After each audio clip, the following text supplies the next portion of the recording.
वारसा जपणाऱ्या सुसंस्कृत गावात तुझे शालेय शिक्षण झाले। सातारा ही तुझी सर्वार्थाने कर्मभूमी ठरली। समाजासाठी काहीतरी वेगळे काम करावे या जाणीवेतून तुझ्या सामाजिक कामांची सुरुवात झाली।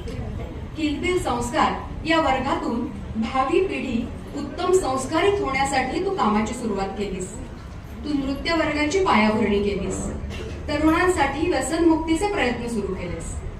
ऊसतोड कामगार, नगरपालिकेचे स्वच्छता कामगार, वीटभट्टी कामगार यासारख्या काही कष्टकरी कामगारांना तू योग्य ते मार्गदर्शन करतेस।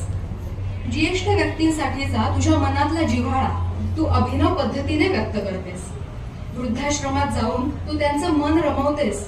इतकंच नाही तर तुझा वाढदिवस सुद्धा तू या वृद्धांच्या बरोबर आनंदाने साजरा करतेस।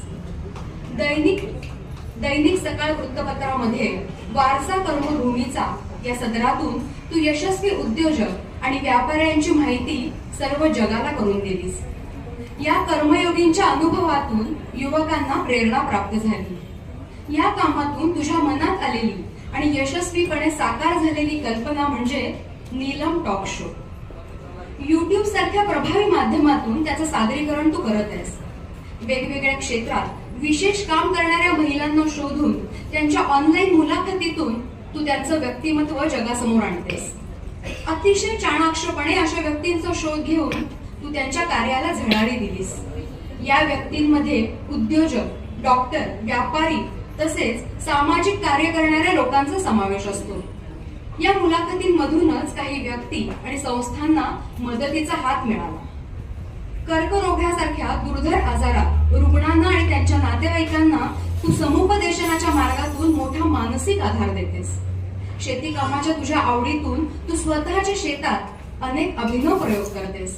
शिवाय खवय्यांसाठी तुझ्या फार्मवर विशेष गावरान जेवण उपलब्ध करतेस। अशा अनेकविध कामातून तू सतत कार्यरत राहतेस। महिला म्हणून केवळ रोळलेल्या पाऊलवाट्यावरून न चालता तू समाजासाठी अतिशय धाडसानं आणि जिद्दीनं आव्हानं पेलत पुढे पाऊल टाकत आहेस। याचा आपल्या कन्या शाळेच्या माजी विद्यार्थिनी संघास अतिशय सार्थ अभिमान वाटतो। तुझ्या कार्याच्या कौतुकासाठी तुला भरारी पुरस्कारानं सन्मानित करत आहोत। या सामाजिक कार्यातला उत्साह असाच वृद्धिंगत हो यासाठी तुला अनेक उत्तम शुभेच्छा।